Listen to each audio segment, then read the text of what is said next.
15 trucs et astuces que tu ne connais probablement pas pour chasser les airdrops. Et on va commencer par les plus connus avant de se diriger vers les plus obscurs. Le premier, c'est de faire attention au GUI quand tu vas passer tes transactions. Alors ça, ceux qui suivent la chaîne depuis un petit moment, ils sont au courant, hein, c'est même devenu un mème à force. Mais si tu débarques aujourd'hui, c'est très important de comprendre comment ça fonctionne le GUI et comment l'optimiser. Pour le connaître à l'instant T, tu peux tout simplement aller sur Etherscan et tu vas pouvoir le voir. Ici, on va prendre la valeur moyenne et en ce moment, il est à 53 GUI. Alors oui, juste dit comme ça, on est d'accord, ça veut pas dire grand chose et il faut surtout le comparer. Pour te donner un ordre d'idée, tu peux regarder sur la heatmap juste ici qui te donne un ordre de grandeur. Pour le coup, il suffit de te balader et en fait sur chaque case, il va t'afficher tel jour à telle heure, il y avait combien de GUI. Ici, si on regarde la majorité du temps, on est dans ces eaux-là au niveau des couleurs et donc on pourrait dire que la moyenne sur les 7 derniers jours, c'est environ 33 GUI. On voit cependant que de temps en temps, il y a des pics comme par exemple ici, là où on a 63 ou encore ici, là où on a 66. Et ça veut donc dire qu'à ces moments, c'est les moments là où tu vas payer le plus cher tes transactions. Tout simplement car il y a plus d'activité sur le réseau. Et ça, c'est valable sur Ethereum, mais également sur toutes les layers 2. Que tu utilises un Base, un Arbitrum ou encore un Optimisme, les frais de gaz vont être influencés par le GUI. À l'heure actuelle, je pense qu'on est plus ou moins d'accord pour dire que des frais entre 20 et 30 GUI, c'est la borne basse. Alors évidemment, cette indication là tout de suite, ça te servira pas forcément si tu regardes la vidéo là dans plusieurs mois, mais ça peut te donner un ordre d'idée. L'autre truc très pratique, c'est d'avoir cette petite extension Chrome qui s'appelle Ethereum Gas Price, qui t'affiche en temps réel ou presque les GUI. Ici, le chiffre qu'on va regarder, ça va du coup être le normal, et ici, il est entre 52 et 54 GUI. C'est donc un outil très pratique qui te permet d'avoir un affichage en temps réel du GUI. Le deuxième type, ça c'est que les meilleures alphas, elles ne sont pas sur Twitter, mais elles sont plutôt sur des Discord spécialisés. Que ce soit par exemple notre Discord que tu peux retrouver directement en description, dans lequel on a différents sujets, et du coup sur certains de ces sujets, tu vas pouvoir retrouver des pépites avec des personnes qui sont vraiment calées sur des sujets spécifiques, ou alors des Discords qui sont vraiment spécialisés dans certains sujets. À titre d'exemple, sur Monad, dans la partie Trade and DeFi, j'ai déjà trouvé des choses assez intéressantes, et sinon, très souvent, si tu veux des alphas, ça va se passer dans le Discord du projet en question. Alors oui, c'est moins marrant, et les informations sont pas disponibles sur un plateau d'argent comme sur Twitter, là où tu as juste à scroller et tu as des informations intéressantes. Mais par contre, très souvent, les informations que les gens vont utiliser pour faire des sweats sur Twitter, eh bien, ils viennent des Discords spécialisés. Alors si tu veux avoir un edge, eh ben, c'est plutôt de ce côté-là qu'il faut regarder, plutôt que de scroller sur Twitter. Le troisième type, c'est d'arrêter d'essayer de te positionner sur absolument tout ce qui bouge. Je vais te le dire très clairement, à force de disperser ton attention à droite à gauche, au bout d'un moment, tu te retrouves complètement perdu et tu ne sais plus où donner de la tête. Et au final, à la place de te retrouver très bien placé sur 4 ou 5 projets, eh ben, tu te retrouves très mal placé sur une vingtaine de projets. De mon côté, je pense que c'est pas du tout le bon deal. C'est pour ça que je t'invite à te mettre une limite au nombre de projets que tu chasses activement. Ou alors au moins avant de passer au suivant, t'assurer que celui que tu as attaqué,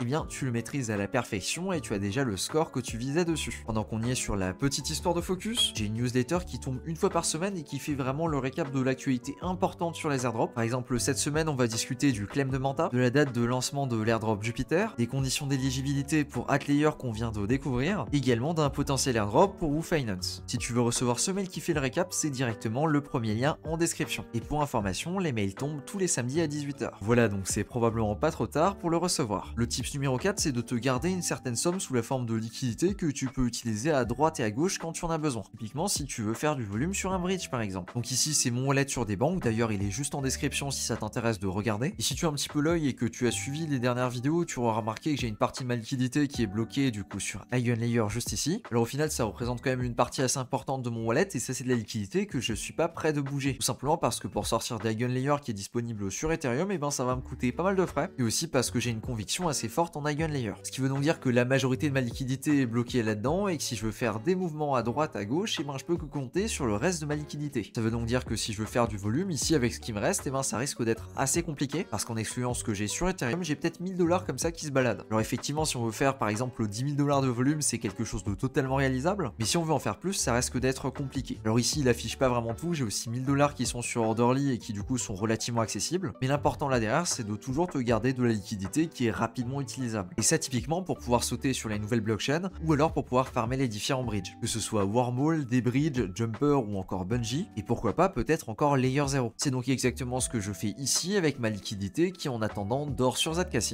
et elle est déposée sur SyncSwap sous la forme d'Ethereum CB Ethereum. En général, j'ai soit de cette position là, soit de la position sur Maverick en attendant que je réutilise ma liquidité. Ça me permet du coup de l'optimiser et également potentiellement d'être éligible à un SyncSwap ou un Maverick. Évidemment ici j'ai pas forcément de tips à te donner sur une somme à garder en disponible que tu peux réutiliser souvent, mais c'est très clairement quelque chose qui va dépendre de ton portefeuille. Le cinquième point, c'est de regarder du côté des Layer 1 et des Layer 2 qui n'ont pas ou peu d'activité on-chain et qui d'ailleurs ne sont pas encore mentionnés sur le crypto Twitter. Parce qu'en général, à partir du moment là où c'est sur le CT, ça commence à être un petit peu l'âge de guerre, et ben ça commence à être compliqué de se positionner dessus. Ici, je pense notamment à Near, Sui, Injective ou encore Aptos. Et si tu veux les chercher, je t'invite à aller directement sur DeFi Lama et d'aller dans la partie Chain. Et à partir de là, tu as directement la liste des blockchains triées par TVL. Ça peut donc te permettre de regarder relativement facilement ce qu'il y a sur chaque blockchain et identifier s'il y a des projets qui sont intéressants. Dans la même idée, il y a également un onglet qui s'appelle Airdrop sur DeFi Lama et celui-ci présente une liste de projets qui n'ont pas encore de token. Ici, de mon côté, j'aime bien trier par TVL descendante histoire d'avoir les plus gros projets en premier, mais après, c'est à toi de voir en fonction de ce que tu as envie de chercher. D'ailleurs, tu peux également t'amuser à filtrer avec le Total Money Raised.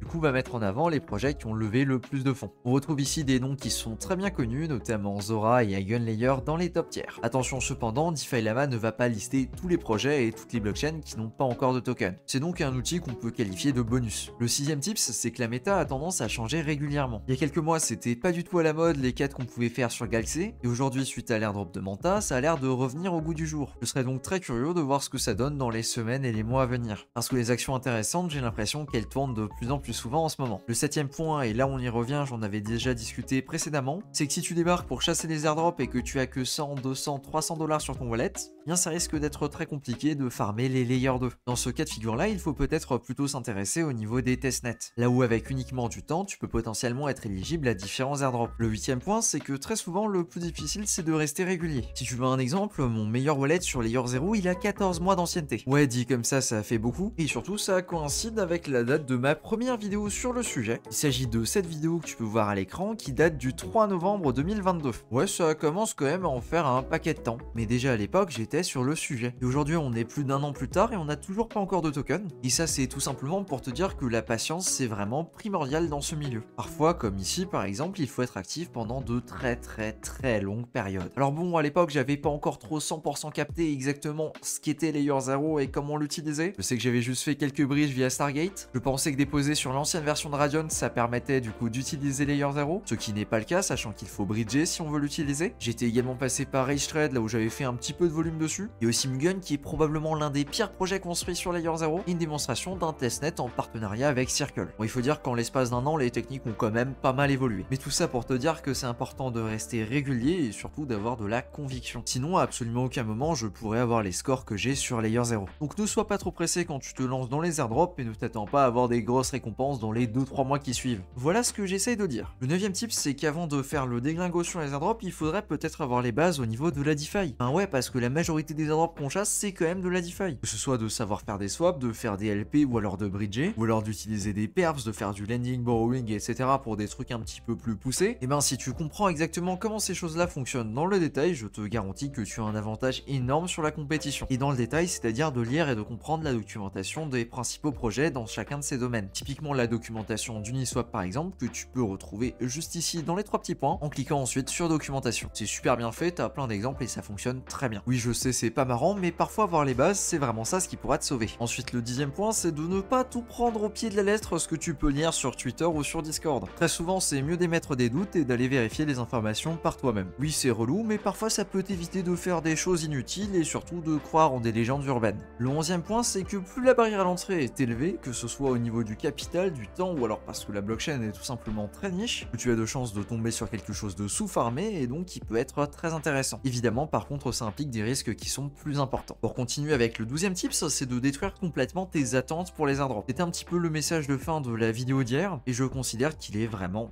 très important. Rappelle-toi juste que les projets ne te doivent absolument rien et que si tu vas les utiliser, tu le fais de ton plein gré. Considère donc que si tu chopes quelque chose, eh bien c'est de l'argent que tu n'attends pas. Et donc c'est vraiment tout bonus. Pour le 13e tips, c'est d'augmenter ton terrain de chasse. Les airdrops, c'est un petit peu la loi des grands nombres, et le plus tu participes à des airdrops, eh bien le plus tu as de chances d'être éligible à un airdrop. C'est donc bien plus intéressant d'être positionné sur une dizaine d'airdrops correctement que sur un seul vraiment au top niveau. Alors ensuite, on m'avait fait la remarque que effectivement, le point 13 et le point, je crois, 3 sont un petit peu, comment dire, pas trop compatibles. Et effectivement, c'est le cas. Ce que j'essaie surtout de dire, c'est qu'il te faut une limite dans laquelle c'est sain de diversifier. Et ça, par contre, je te garantis que c'est très difficile de trouver. Le 14e point, c'est que quand tu t'ennuies, tu devrais peut-être passer par Layer 3. Layer 3, c'est un site dont on a déjà parlé à plusieurs reprises, et je considère que c'est l'un des meilleurs sites pour se positionner sur plein d'airdrops. Tout simplement parce que le site te propose une quantité folle de quêtes. Tu peux les retrouver juste ici. Il y a quand même beaucoup de choses à faire, notamment soit sur des blockchains exotiques, soit sur des projets qui sont peu utilisés. Alors évidemment, il y a aussi un petit peu de tout et de rien, donc c'est également à toi de faire un petit peu le tri. Mais dans l'idée, je trouve que c'est l'un des meilleurs sites pour te familiariser avec des écosystèmes et pour découvrir de nouveaux projets. Et puis j'arrête pas de le rappeler, mais juste si tu faisais les quêtes Layer 3 pour Arbitrum, et ben tu pouvais être éligible pour un petit tiers. Voilà, juste comme ça, je le mentionne. Autre chose, les quêtes sont absolument pas obligatoires, c'est toi qui choisis tes quêtes, c'est toi qui fais ce que tu as envie de faire. Il n'y a pas du tout la même pression que sur un Galaxy ou encore un Zilli. Et le 15e tips, c'est de construire ton historique sur plusieurs blockchains. Et du coup, pas seulement une. Je considère que c'est bien plus intéressant d'avoir un wallet qui montre qu'il est actif un petit peu partout et qui n'est pas juste actif sur une blockchain avec seulement beaucoup de transactions sur celle-ci. Je pense également que c'est assez important d'avoir certaines bases sur Ethereum avec environ une dizaine de transactions dessus par exemple. J'essaye donc d'avoir un bon background, que ce soit sur Optimism, Arbitrum ou encore Ethereum. Évidemment, je le sais, c'est pas aussi facile de faire ça sur Ethereum que sur les autres blockchains, mais preuve en est, pour TIA, ça a quand même bien servi. Et voilà, c'est tout pour le sujet de cette vidéo. Merci à toi de ton attention et sur ce, je te dis à plus pour une prochaine.